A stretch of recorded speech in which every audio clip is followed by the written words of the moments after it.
Hi, I'm Kim, And I'm Poncho, and this is Now That You See It, the show about the ideas hiding in plain sight, the patterns underneath the patterns. the stuff that quietly runs your life, These are the conversations you can't stop thinking about and that you can't wait to send to a friend. because once you see it, You can't unsee it.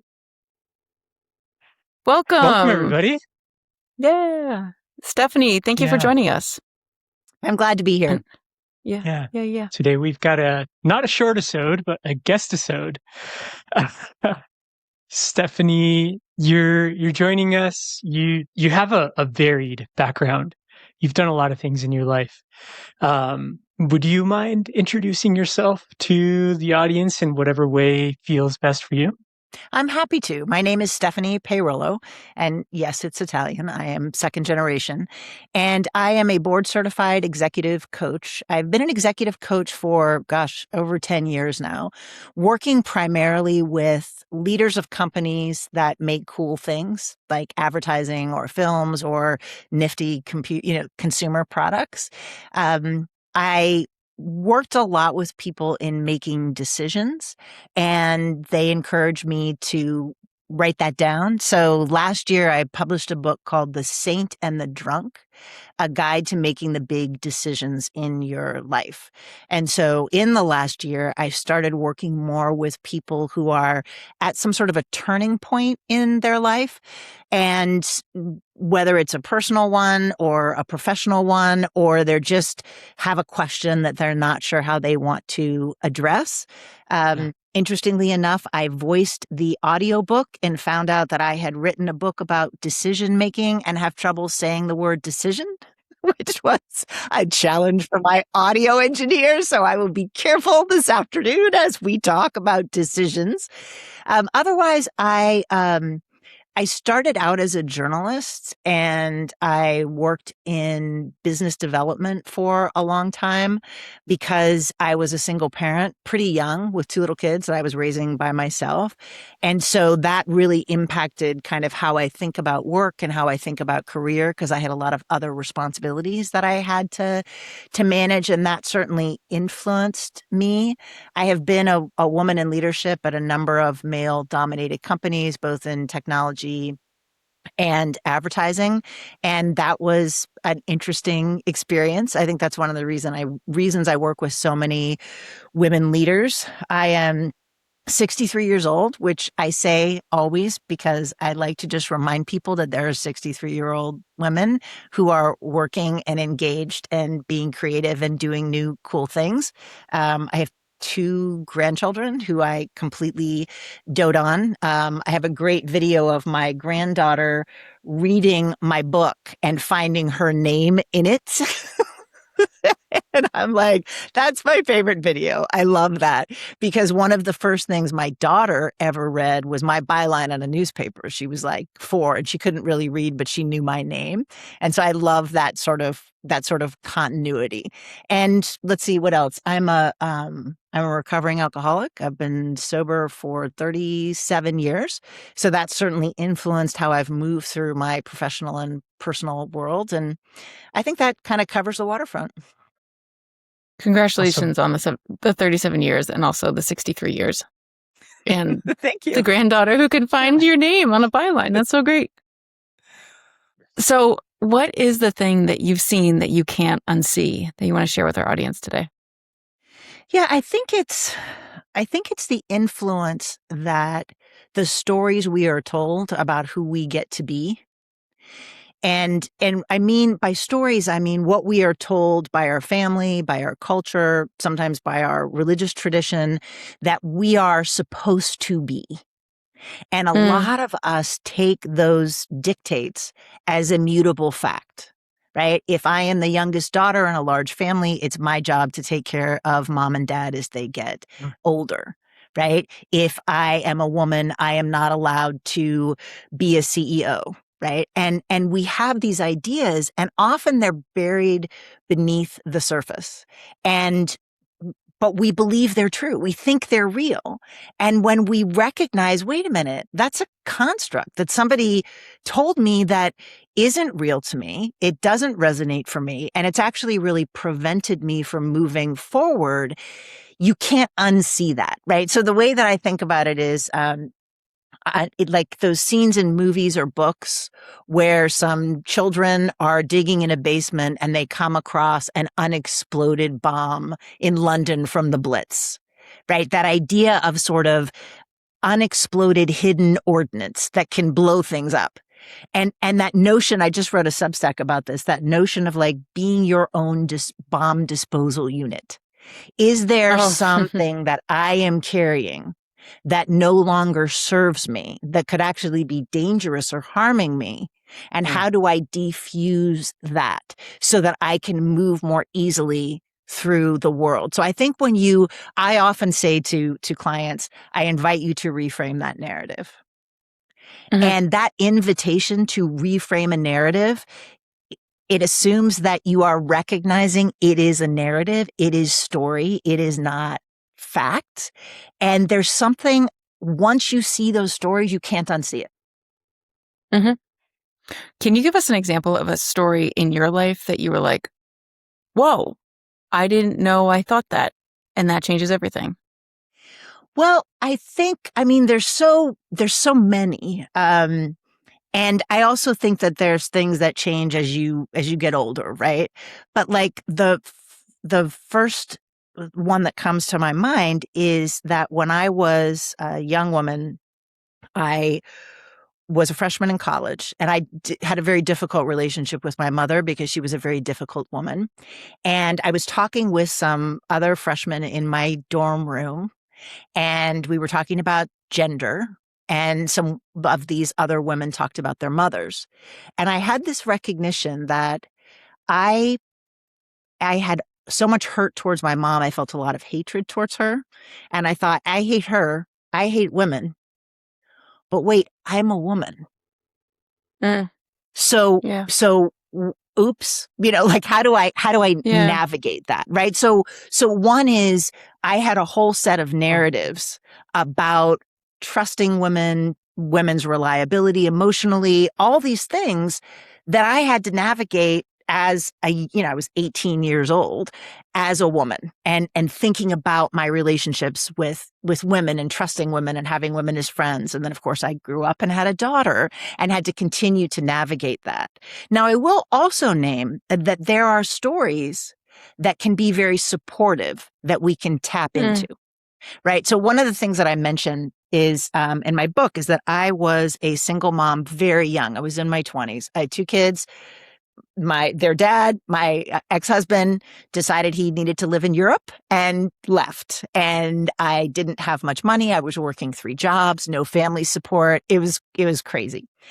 And there are family stories about my great grandmother, her husband. So this is my grandmother's mother and father. He died of diabetes right before insulin was discovered. And she had to raise 4 girls in the Depression with no money, no financial support. She was an immigrant, and she built up an entire fortune, lost it all, and then built it up again. And so in my mind, there was this story of this incredibly brave woman who built this like very successful career. And we're talking like the 30s and 40s. Yeah. And I thought to myself, you know what? That's a story I can lean into. That is in my DNA. That's in my gene pool. Same thing with being my father was a first generation Italian. My other grandparents came here on a boat. And so there were also narratives that I could really lean into as I was trying to understand my identity as a single parent, as a career person, that gave me a context and a structure that was life-giving. So recognizing something as a narrative can be helpful, or it can be damaging, but you have to see it's a narrative first to begin that process. I'm curious about, as you were talking about all of this, you talked about 18-year-old you already starting to see those narratives.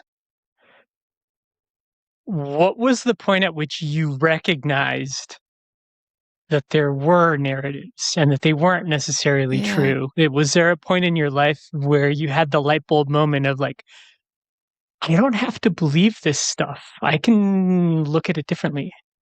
It wasn't a moment, it was a person. Wow. So I think a lot of spiritual journeys are helped by a teacher. Mm. Right? Most religious traditions suggest that you have an elder, a teacher, a trusted person. And for me, it was a woman named Alexandra, who was one of my professors in graduate school. She's a Roman Catholic nun. She speaks, I don't even know how many languages or how many PhDs she has.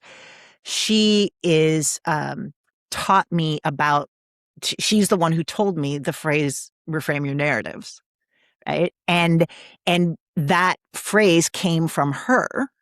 And I, use it all the time. And so it was actually a person, and what she was doing, but she's still very much in my life. I talk to her regularly. What Alexandra did for me is she showed me a different way to be an older woman. So she is now in her 80s. When I was in graduate school, that was, 15, 20 years ago. And she showed me a way to be radical, a feminist, spiritual, progressive, an iconoclast, and reframe. She was like, here are all the narratives. She would point out, this is a narrative, this is a structure.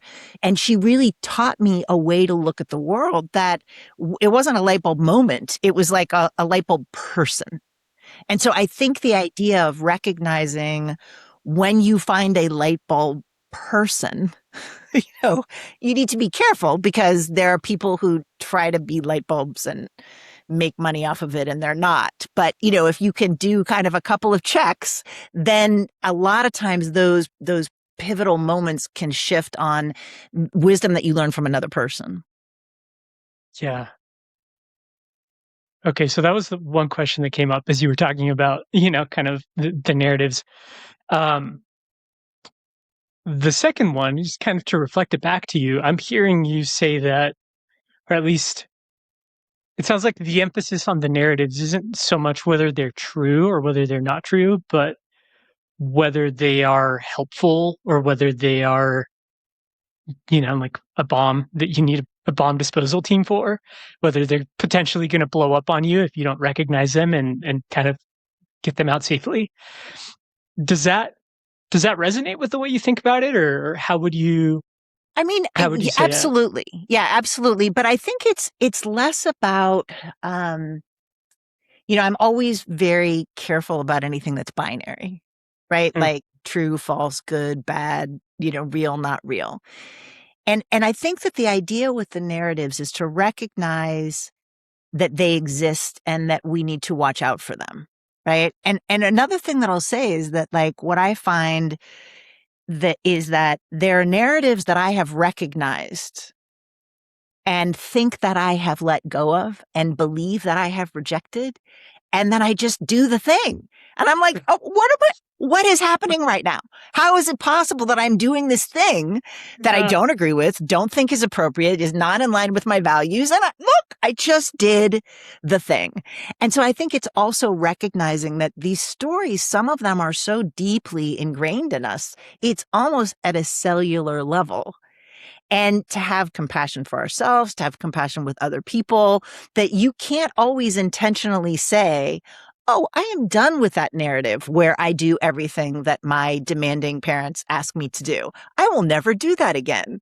And then to your horror, you'll find yourself at a holiday dinner being a particular way in a particular dynamic that you have sworn off forever. Right? Does that Totally. kind of answer your question? Totally. And like, I have theories about why that happens. Can you talk a little bit about, for you, why do we fall back into these patterns? Because one of the questions that I wanted to ask you is, like, what do people get wrong about diffusing the bomb? So, like, when you stumble upon one and you're like, I did it, I'm done. Where do we go wrong?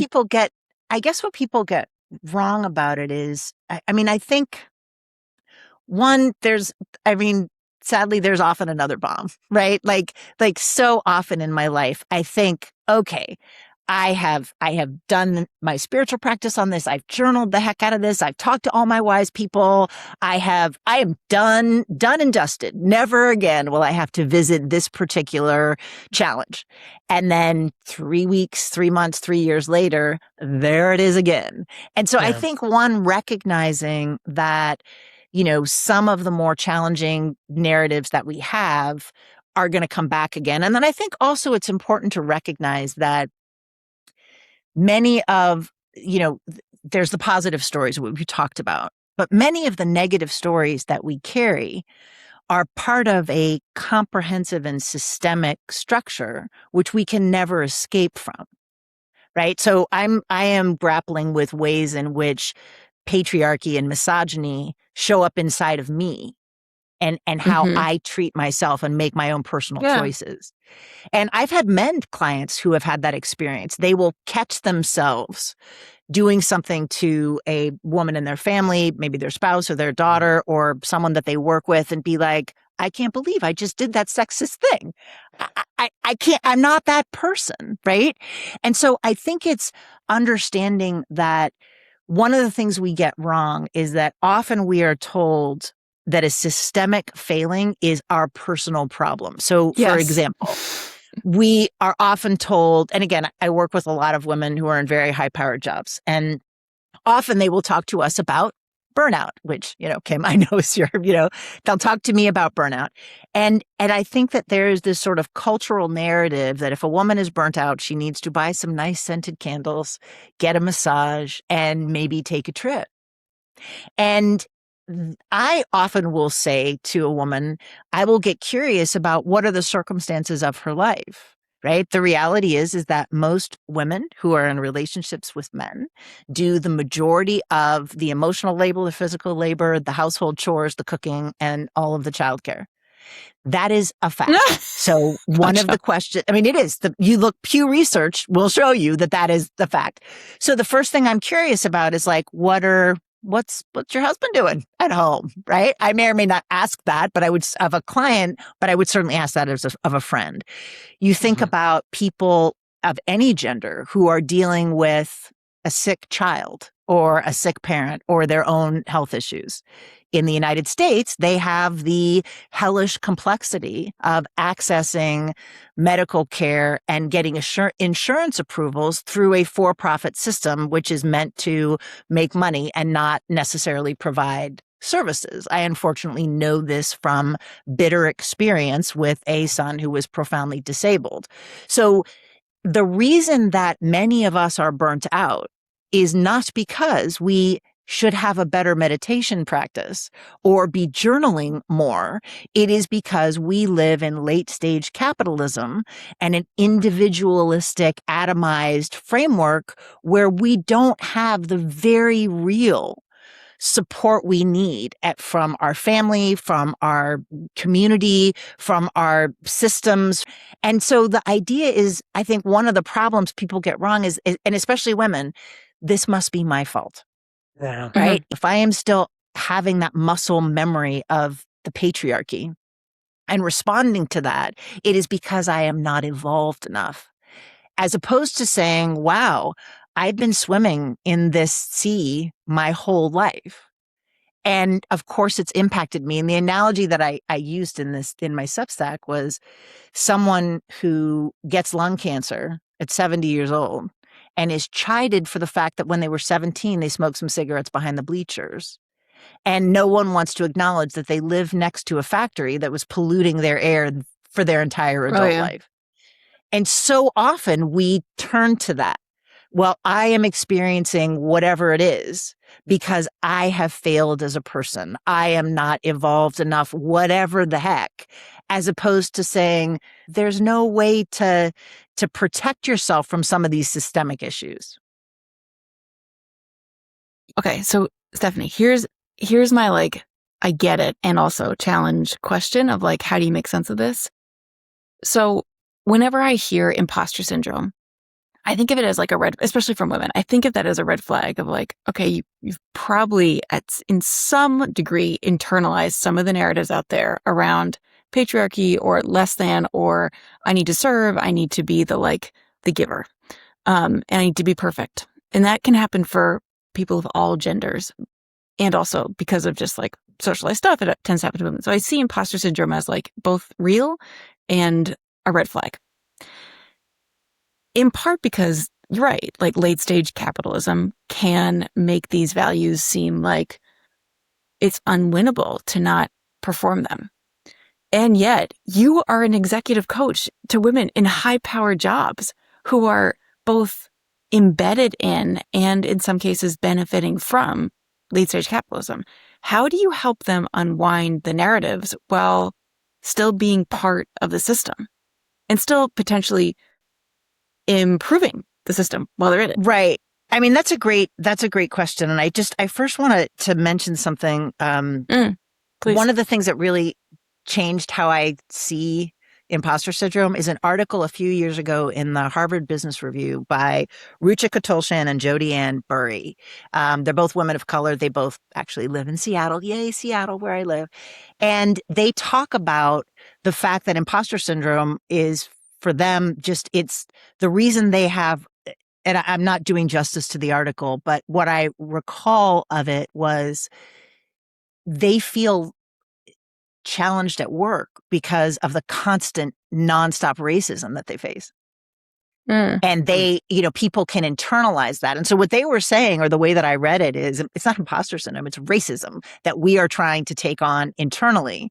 And so I love the idea of imposter syndrome being the biggest narrative of all, because it's really just sexism. Like I have sometimes when I speak, I say, let us all have the self-confidence of the mediocre white man, right? I have never had a white male executive talk to me about imposter syndrome.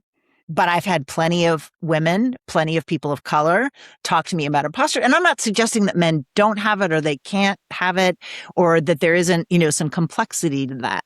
But to your other point of like, how are you in the system and not of the system, right? When I'm dealing with some of these women, I think there's a couple of things, right? So one is that most of the people that work with me understand that I am coming from an intentional framework, right? I mean, I am a deeply spiritual person who wrote a book about a saint, which we can talk more about later.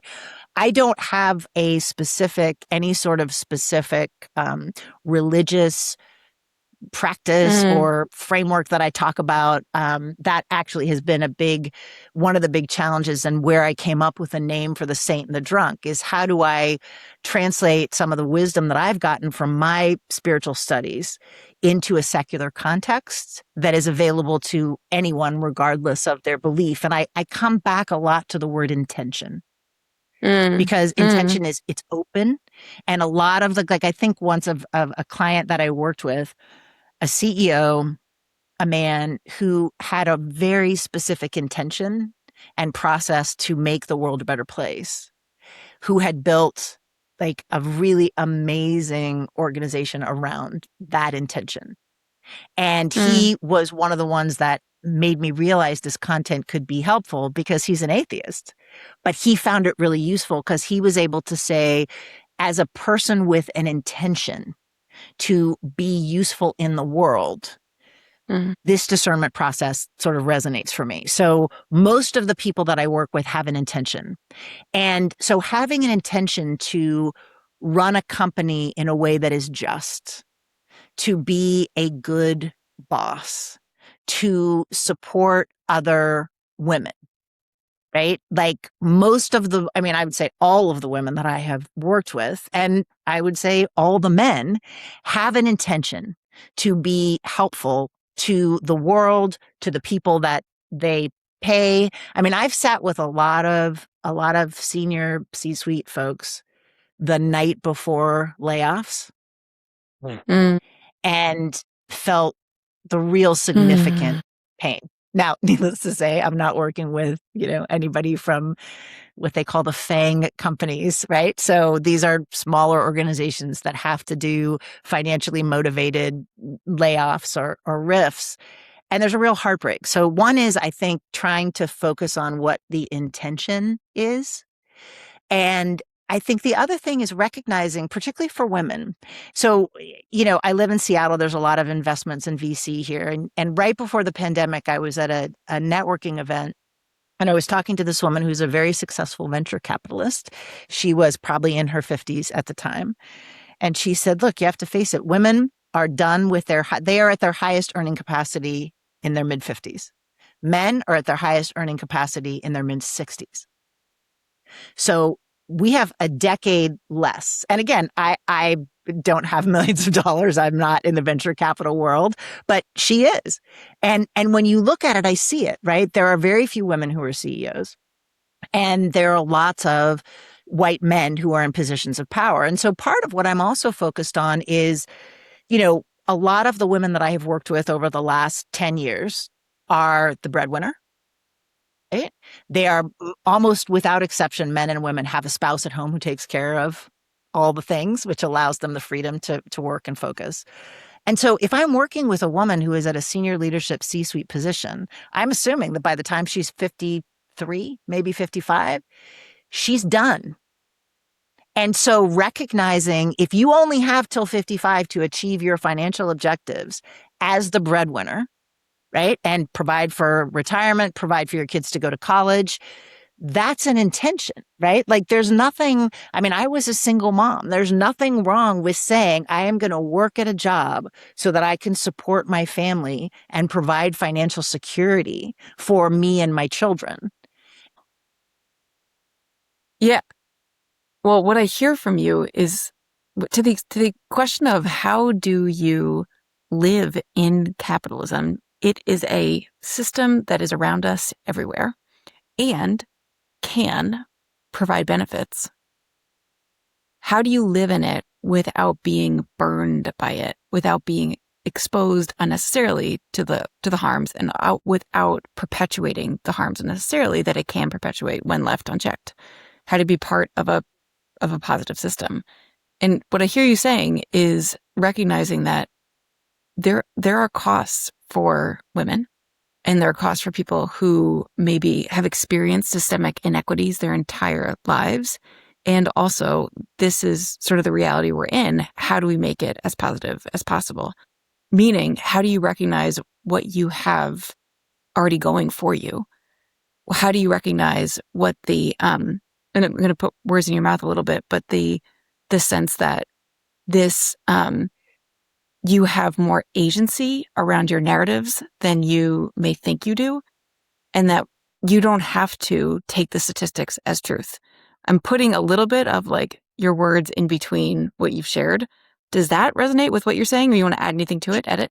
Well, it does. I just want to add something because I think part of the way to navigate in late stage capitalism is you have to be vigilant and you have to be clear. So one of the exercises that I talk about in my book is this idea of like, you have to have a map. You have to know where you're going, and you have to know what your values are, right? So there's a great book that's called, it's not a book, it's a deck of cards that's called Live Your Values Deck. It's by Andrea Nicolescu, who's also in Seattle.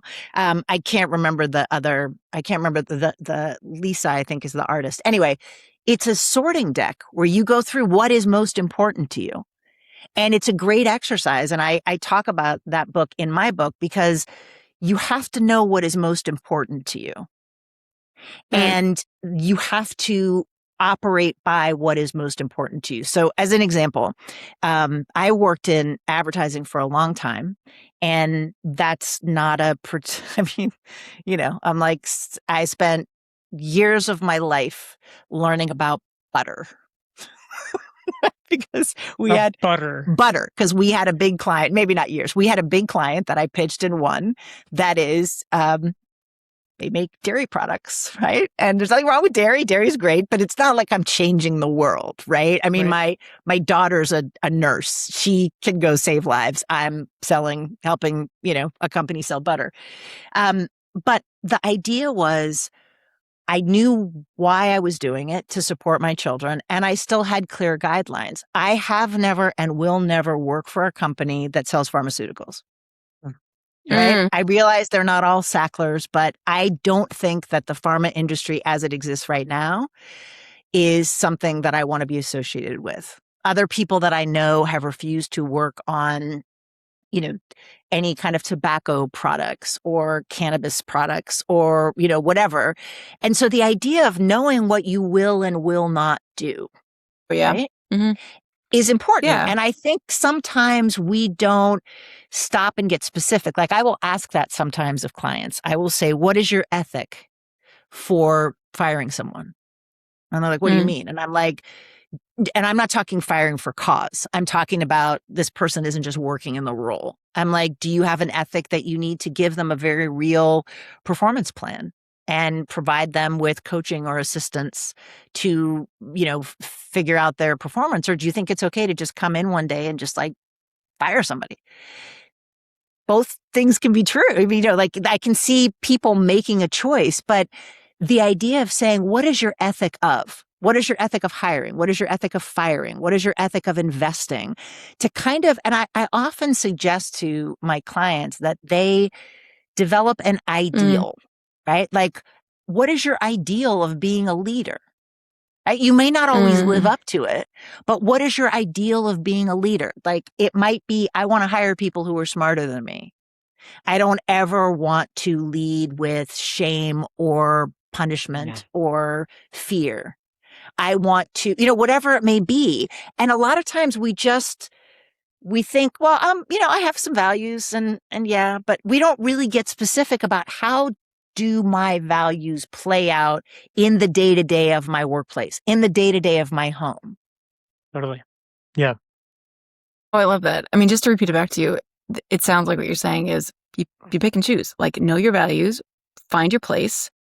Don't go with places that don't make sense for you. Go to the places that make sense for you. And you don't have to take it all. It's not all or nothing. Right. Yeah. And very, very rarely will you have a circumstance where it is that stark, but also recognizing like sometimes you have to choose. You have to choose between, there's been a couple of circumstances where something has happened at a workplace and it's, often sexual harassment. And I have said this is not to be tolerated. And I lost my job. Right. So there is a risk to it, and not everybody has the opportunity to take a risk that is going to cause them to lose their job. I think recognizing like that is the point of these sort of bright lines is that sometimes there's a cost to it, but sometimes there's also a benefit to it. I'll just tell you a quick story. I was working in advertising. We would do these big competitive pitches, and I was flying to San Francisco to meet with a client. And next to me on the airplane, a guy got on and he started unpacking his work and talking to the person next to him. And he was pitching the same account from another ad agency. And I knew because I could see the logo on the work that he was showing. I'd never met this guy before. And I turned to him and I said, "Are you going to meet so-and-so client?" And he said, "Yeah." And I said, "So am I. You should probably put that portfolio away." And he was like, oh my God, I can't believe you said that. Well, the funny thing is, years later, we ended up working at the same place. And he remembered me from that and had like told that story. And it had really inadvertently to me, I had this reputation in the little teeny Seattle advertising market as this like, I don't know what, ethical paragon. Yeah. And so there sometimes following what you believe, doing what you believe to be right, actually can have a lot of repercussions in terms of people talk about you should build a personal brand. I'm like, why don't you build a personal reputation based on acts of integrity? Because that'll last much longer. Yeah. Yeah. I mean, everything I'm hearing you say to the big picture question of like, how do we live in a capitalist society where capitalism is intrinsically this thing that doesn't care about whether you're happy or fulfilled or whatever, it kind of is designed to sustain itself, not to sustain us and our joy, is you have to come up with really clear ways to guide yourself through that quite potentially treacherous landscape. You have to have your values. You have to clearly articulate, what your ethics are as you engage with the dynamics of running an organization in a capitalist system. And those things help you decide. And so part of what we're here to do is talk about your book, which is all about making decisions. I want to talk about that. And I have some questions, but before we jump into talking about, the specifics, what is the big picture takeaway, or like, what is the message of the book, The Saint and the Drunk? I just want to say one quick thing to follow up on our last little piece. We each as individuals have responsibilities to give back. So part of my ethic is to believe that we should be contributing to our communities, to our neighborhoods, to our children's school. We should be helping make the world better in some way that is not involved with our brand, our paycheck, or acquiring something, right? And that can be different things for different people. And we should be working for justice, right? We should be politically active. We should be voting according to our conscience. Capitalism is about atomizing us and getting us to all stay in our individual places and our individual screens. And so community is the antidote to that.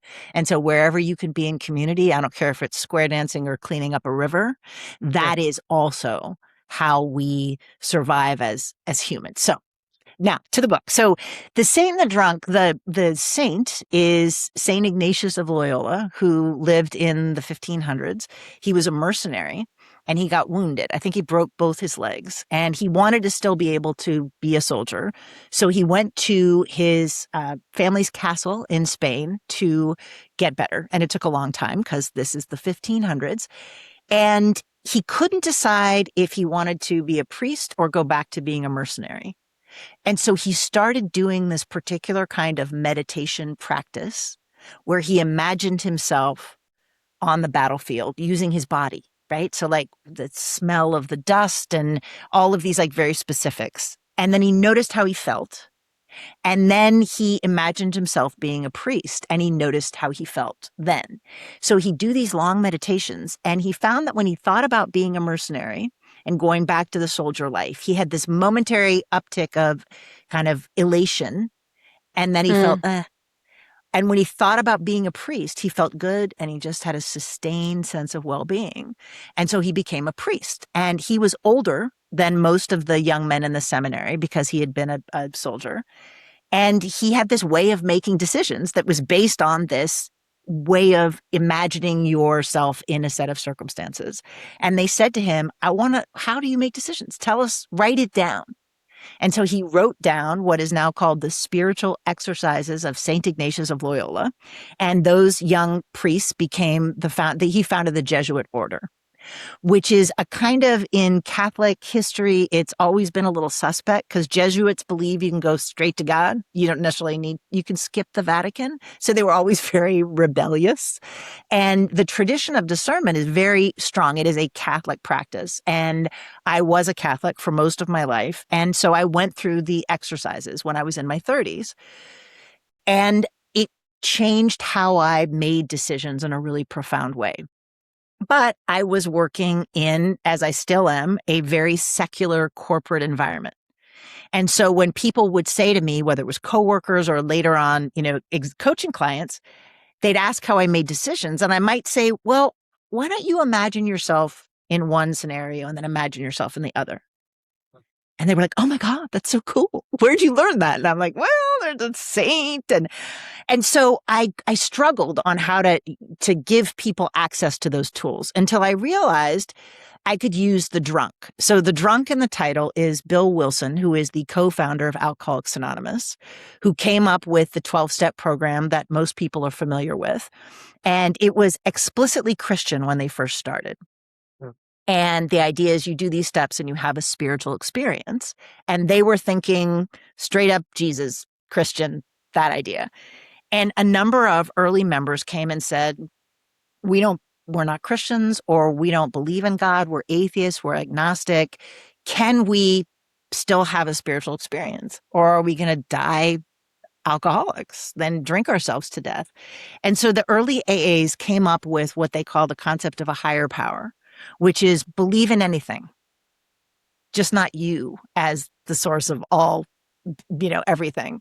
You can believe in the divine under any name, nature, the spirit of the universe, just, like whatever it is, and it doesn't matter. Right? It doesn't matter. Like it's nobody else's business what you believe. And I thought, you know what, if I took discernment and the Ignatian practice and I put it through this lens of really radical hospitality, like everyone is welcome. Radical hospitality. Ooh, Yeah. Keep going. And said everyone is welcome, then would it be something that could resonate for people who have an intention, who have a calling, who have a desire to give to the world, but for whatever reason have been told that they don't belong in a religious tradition, right? And because a lot of people have been so damaged by religious traditions who told them that they were not welcome because they didn't adhere specifically to the dogma or because they were queer or what, there's so many ways in which people have been deeply harmed by various faith traditions. And so I was like, what if I just make this available to everybody? And so I started working with the content with friends, kind of with some clients. And I tried to work with a range of people of different ages and backgrounds and cultures. And everybody kept coming up with these stories that got in their way, right? Like, well, if I quit, if I don't go into the law after passing the bar and spending all that money on law school, I'm a quitter. I have no value then, right? And I kept coming up around these narratives around work and voice and power and who took care of the family. And I was like, okay, the middle part of the book has to be about these narratives. And one of the women that I talked to I think she was at the time in her early 20s. And she said, okay, so you have to do journal prompts because we love journal prompts. And so the whole middle, and I was like, okay, thank you, Ruby. The whole middle part of the book is like a couple of pages of reflections and then just all these questions, right? Like one of the questions is, think about someone who is speaking on a stage, on television, in a pulpit. What does that person look like? Does that person look like you? What does that mean for your ability to claim your voice?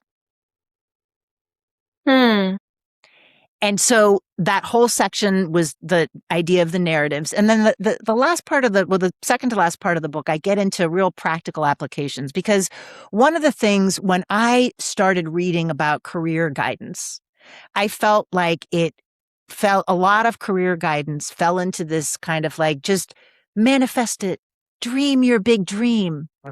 Well, my big dream was to get my master's in fine arts and write novels. Well, I had 2 kids to support. That was not something that was going to happen for me.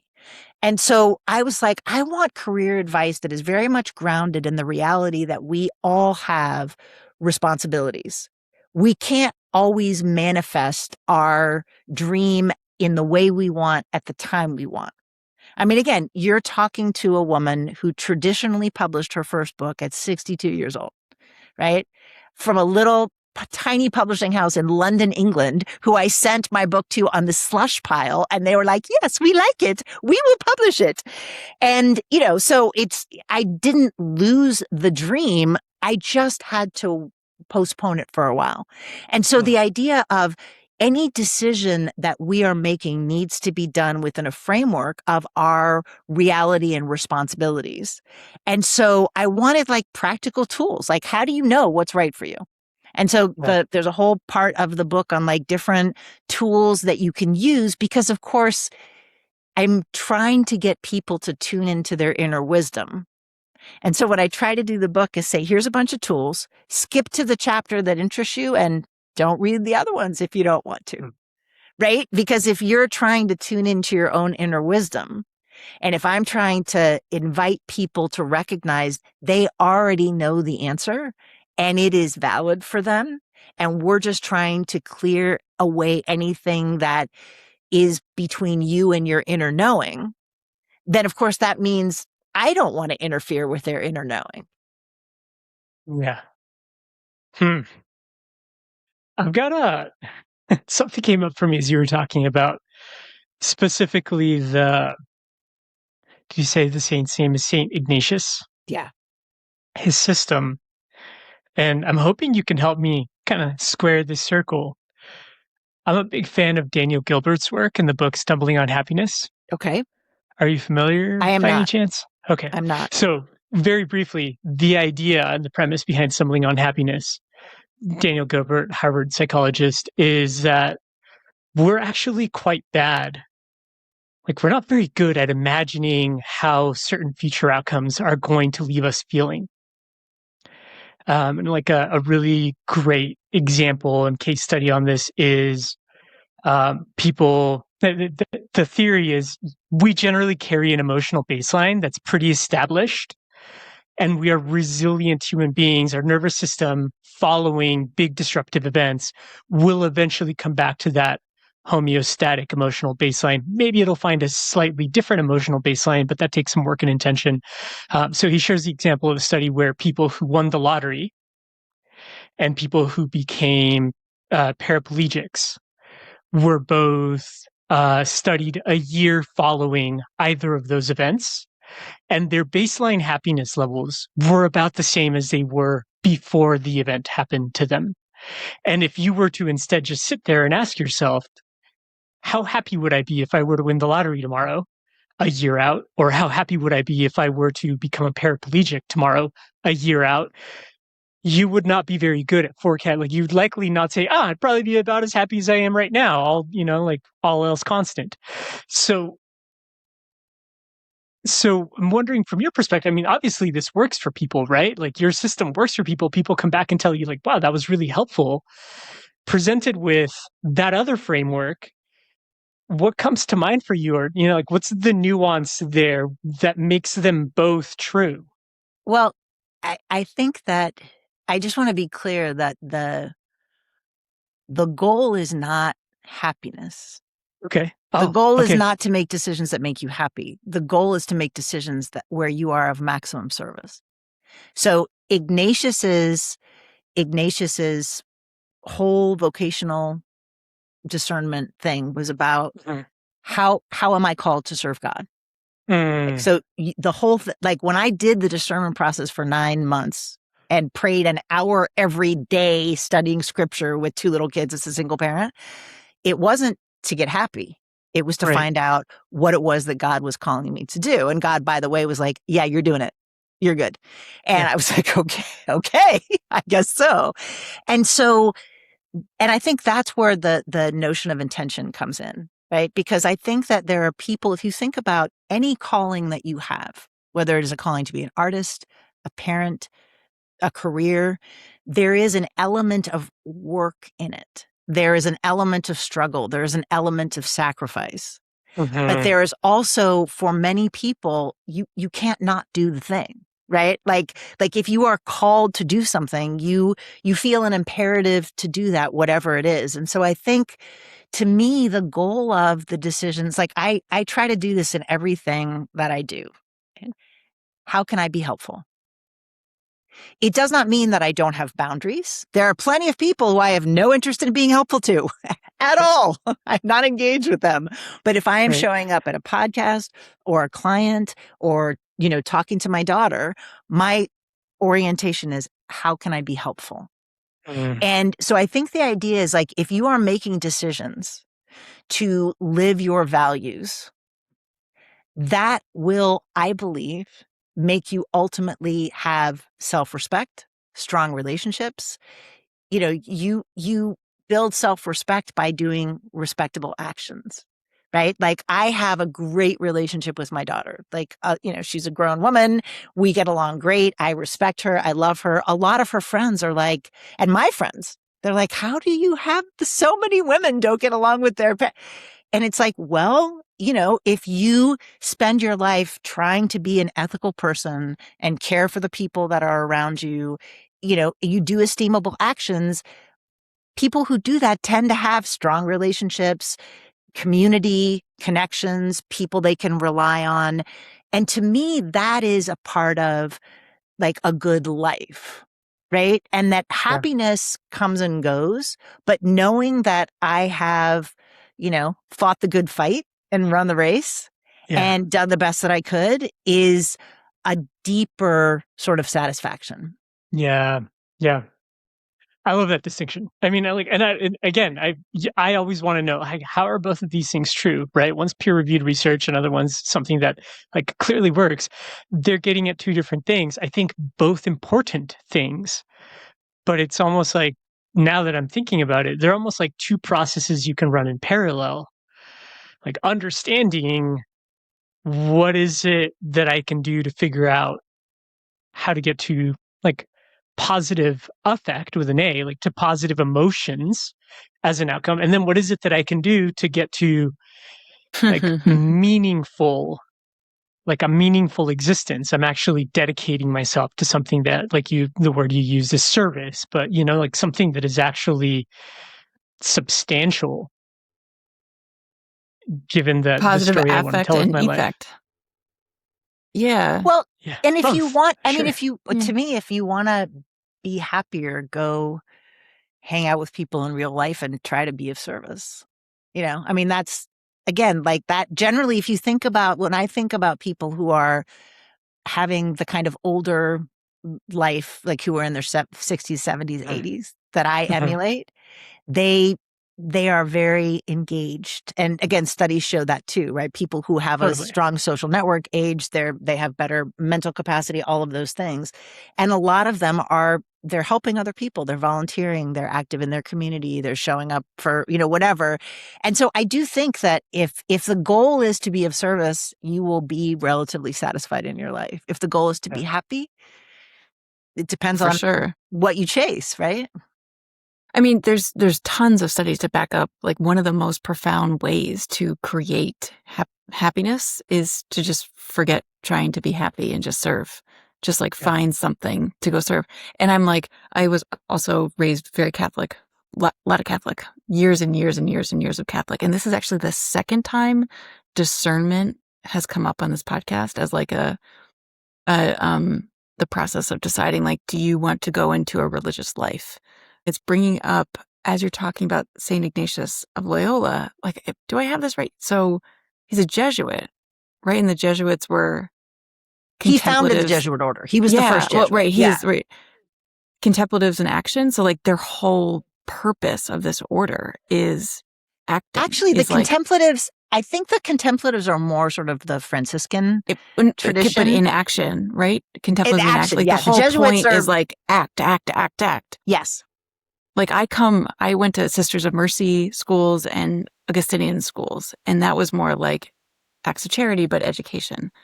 But I remember the Jesuits specifically, and I'm so interested in how like St. Ignatius of Loyola became like the focus here is finding discernment through action and finding like your place through action. Well, what attracted me, so yes, but what attracted me to Ignatius was he is, he's writing as a man for men. I don't think it ever occurred to him that a woman would do the spiritual exercises because women couldn't be priests and still cannot be priests in the Catholic tradition, mind you. But what I realized when I read the exercises after, like when I was writing this book and really studied them in a way that I hadn't when I did the exercises, I realized to me it's very feminist because what he's saying is rational understanding. It's not all that.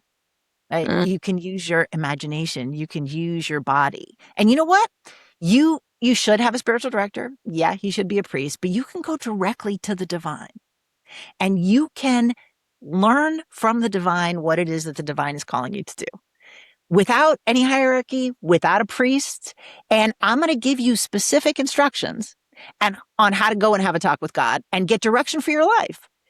And to me, there was something so radical about, because, when I think about the system in which we lived and patriarchy and misogyny, there's a privileging in patriarchy of the rational and the intellectual and a denigration of the embodied, the felt, the emotional as being more female, less reliable. And what I loved is that Ignatius is essentially, to me, talking about the genius of the body, which I have a whole chapter on, and also saying, yeah, there's this whole power structure of the Catholic Church. Yeah, yeah, yeah. But you can go directly to the source and get your answer, and your answer is valid, even if everybody else disagrees with it. And that's why it really resonated for me with this, like, kind of the higher power concept in 12 step, which is you believe whatever you want to believe. It's none of my business. I don't get to critique your sort of understanding. And I think, to me, what is really interesting about any conversation about spirituality is Karen Armstrong, who's a theologian, says that there are some people who have a talent for spirituality. And I love that phrase because I feel like in our culture, we recognize and celebrate people who have a talent for music or sport or math or languages, right? We'll say, oh, they're but we don't always recognize people who have a talent for spirituality because often those people are not part of a religious organization. Sometimes the most spiritual people can't stay in a church with dogma that tries to limit them. Right. And so what's interesting to me is I feel like the people that I wrote this book for are people who have a talent for spirituality and they don't know that they have it. And they are called to do more, to connect. And maybe they went to a church and it didn't welcome them, or maybe they didn't have any kind of faith tradition, or maybe they do have a faith tradition, but they're looking for something that no one has named for them. And I'm kind of standing out there being like, so do you have a talent for spirituality? Because come on over and join the rest of us odd ducks with this talent for spirituality, and we can have a choir and make some music together. That sounds fun. Yeah. And a really unorthodox way of describing sort of the people who are beacons for, I don't know, something bigger than what we can perceive here, like tactilely.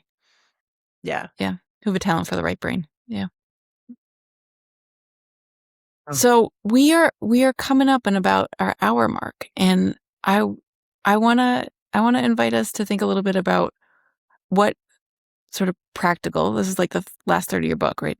Practical tips we can offer for folks who might be listening and are interested in, like, okay, what if I am not the person I envision in front of the pulpit? Like, then what? What do I do about that when I'm envisioning the speaker, or I'm envisioning somebody who's leading a room, or being a doctor, or just what if my narratives are really getting in the way? Then what? How do you want to offer advice or guidance for people who are suddenly realizing, oh, I do have problematic narratives I didn't realize I had before? I think just recognizing that, realizing like, yay, you, that's a huge first thing, to see that this is a narrative, especially if it's a problematic one. The second is to get curious about it in a non-judgmental space, whether it's with yourself journaling, with a trusted friend, right? Like this is not your fault. This is something that you breathed in the air, and try to be as non-judgmental and as curious and as open as you can. It's great if you can find someone to talk to about this. Again, could be a friend, could be an elder in your community, but you want to make sure that they're going to be safe and non-judgmental. And then just play with it, right? And be open to, one of the things that I talk about a lot is that sometimes when you are thinking of something, the universe will show up. Like, it might be dreams, it might be songs that you notice, it might be movies that you're kind of attracted to. Just sort of get very curious, like as if you were on a scavenger hunt with the divine, and things are going to sort of like show up, right? Like, just trust that things will show up, and to try where you can to find community, right? To find other people who are asking similar questions, and other people who are having that same sort of approach for curiosity. Because if you have recognized something in your life as a narrative that is no longer serving you, you are well along the path. And then the other thing that I will say that I try to always mention is to honor resistance. So we have a culture that talks a lot about no pain, no gain, push through. If you stop doing something, you're procrastinating. I really invite people to honor their resistance. If you feel like you are not ready to read this book or listen to a certain podcast or pursue some topic in your journal or therapy or wherever you talk, honor that resistance. Get curious about it. What if you assume that your resistance is valid and that you don't have the time or energy right now to do that, that you are called more to rest than to do more sort of psychic excavation? Honor that. Get curious about it. If you're a procrastinator, you might need to try to build in some accountability. But the idea that you might be right about the fact that now is not the time for you to buy another self-improvement book. Now is the time for you to like sit by the pool and dip your toes in the water and just listen to music. And you're probably right. Yeah. Yeah. Thank you. Yeah, it's a really it's like a common trope, like overcome the resistance, but just thinking about what it feels like to operate that way, it just like feels like everything just gets so much harder. To be like, yeah, I don't want to do this, but I have to make myself do this. Yeah. Give yourself a break once in a while. Like actually listen to that. Yeah. Absolutely. Yeah. Okay. Well, is there anything we haven't talked about? What haven't we asked you that we should have asked you about? Closing thoughts. What's coming up for you, Stephanie? No, I think that this conversation has been lovely. Thank you for having me. But I think it's also what I really appreciate is that any kind of discernment process, anything that we are called to is going to unfold in a way that it's supposed to unfold, right? Like this conversation is entire and whole unto itself, right? Whatever it is that sparks or doesn't spark in whoever is listening is also valid and real, right? And Yeah. so, I mean, It's a good way to think of it. if people are curious about this, I mean, the book is called The Saint and the Drunk, A Guide to Making the Big Decisions in Your Life. I have a website. It's speirolo.com. I have, individual coaching, cohort coaching. I have a Substack, which you don't even have to subscribe. It's free out there in the world, and a bunch of different things. And if that resonates for you, I'd love to hear from you. If it doesn't, then that's fabulous. That's okay too. I got your one that came out today about the story that you told about the woman. Thank you. So I would encourage folks to join. It's fun. It's a fun one. All right. Thank you. Thank you so much, Stephanie.